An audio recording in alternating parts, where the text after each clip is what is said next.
Alors, dans un premier temps, quelles sont nos données? Alors, le format de nos données, il ressemble beaucoup à des tas de choses que nous avons déjà vues. Il commence à vous être familier. C'est un tableau dans lequel vous trouvez en ligne les individus statistiques. Ici, j'ai n individus statistiques. Petit i, c'est l'individu courant. Et sur chaque individu, je dispose de deux variables quantitatives. Notez petit x et petit y, qui, dans ce que je vais présenter maintenant, jouent des rôles parfaitement symétriques.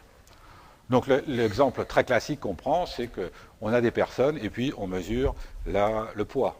Par exemple, le poids pour x et puis la taille pour y. Voilà. La taille et le poids, ça reste un bon exemple pour la corrélation. Bon. On peut imaginer des corrélations entre des tas d'autres choses, bien évidemment. On peut imaginer les corrélations, alors je prends mes individus statistiques qui sont des magasins, je me mets dans des rayonnages, et puis quand j'ai mes petits paquets de biscuits, vous savez, je peux en mettre plusieurs de front. Ça s'appelle des facings dans le langage de la distribution. Et les distributeurs font payer le nombre de facings très cher. Donc si vous vous doutez bien que si vous avez tout un rayon avec vos biscuits, vous allez en vendre beaucoup, et puis si vous en avez très peu, vous allez en vendre peu. Ça se mesure. Quelle est la corrélation entre les deux? Eh bien, vous avez x qui serait par exemple le nombre de facings, et puis y qui serait le chiffre d'affaires sur une expérimentation donnée sur quelques journées. C'est avec des expérimentations comme ça que les gens fixent les prix du nombre de facings. Bon, voilà un autre exemple pris dans un autre domaine. Alors, dans le domaine de la dégustation, qui est un domaine sympathique, on peut imaginer que je demande à des individus d'apprécier le degré de sucrosité d'un liquide. 0, c'est pas du tout sucré, 10, c'est très sucré. Et puis, j'ai mesuré la quantité de sucre dans la solution que je dois fournir. Donc, je regarde la relation entre x, qui serait par exemple la teneur en sucre réel, et puis y, qui est la sucrosité telle qu'elle est perçue. Voilà. Donc, des exemples de coefficients de corrélation, il y en a un très grand nombre, ils sont innombrables. Les notations, vous les connaissez, x bar et y bar pour les moyennes, sx et sy pour les écarts types. Alors, un petit exemple numérique va nous permettre de faire les calculs. C'est des données qui sont choisies exprès pour bien fonctionner, donner lieu à des calculs simples. Donc pour x, je prends d'abord trois individus statistiques. Pour x moins 1, 0, 1, ça me donne une variable centrée, ce qui a quelques particularités. Variance 2 tiers, et puis y moins 1, moins 1, 1. Moyenne moins 1 tiers, variance 8 neuvième. Alors je peux tout de suite tracer un graphique. Ça, c'est la première chose que l'on fait lorsque l'on étudie la liaison entre deux variables qualitatives. Ce fameux graphique cartésien, je mets une variable en abscisse, une variable en ordonnée, et puis je représente les points. Voilà, donc tous les logiciels font ça. Et chaque point est repéré par une étiquette, c'est son numéro, ça c'est l'individu, numéro 3. Je trace aussi G, qui est le point moyen, c'est-à-dire le point qui a comme coordonnées 0 et moins 1 tiers. Le voilà. Donc G, c'est le point de coordonnées x bar, y bar. Alors voici un exemple réel. J'ai déjà fait allusion à ces données. On disposait des 900 élèves qui avaient passé le bac scientifique, une année, je crois que c'était en 89, dans l'Académie de Rennes, donc c'est exhaustif pour l'Académie de Rennes. Et alors je mets en relation la note en maths au troisième trimestre et la note en maths au bac, par exemple, et puis la note en physique au troisième trimestre et la note physique au bac.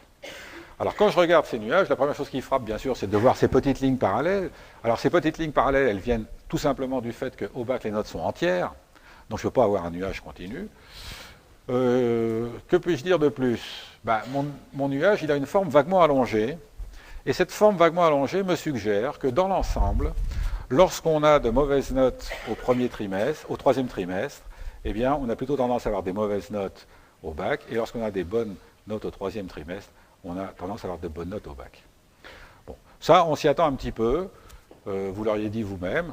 C'est sûr que ceux qui ont des bonnes notes au troisième trimestre, généralement, ils ont de bonnes notes au bac. Mais généralement, qu'est-ce que ça veut dire? Alors voilà, on regarde ce graphique, et ce graphique, bien, moi personnellement, je m'attendais à un graphique beaucoup plus serré que ça, parce que je vois des tas de cas particuliers. Vous voyez, il y a des gens ici qui ont eu 3, par exemple, au premier trimestre, et voilà, cet individu, il a eu 15 quand même au bac.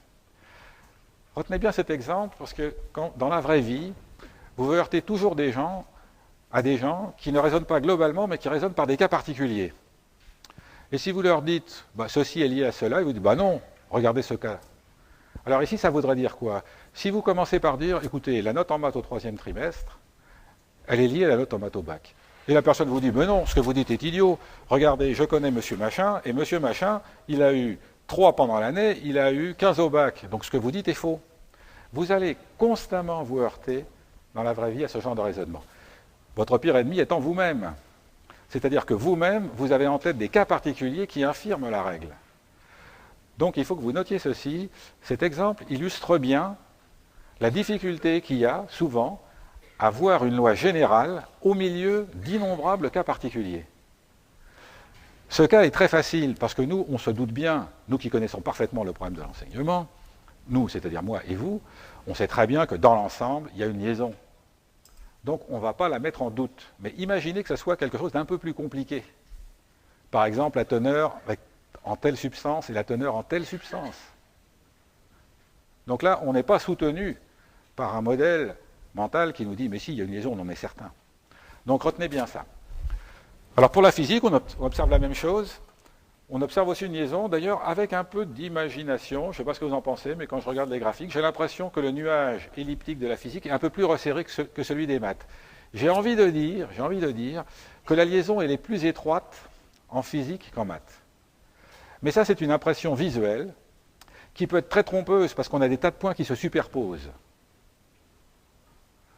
Donc, nécessité d'un indicateur pour quantifier ce que l'on va appeler l'intensité de la liaison linéaire.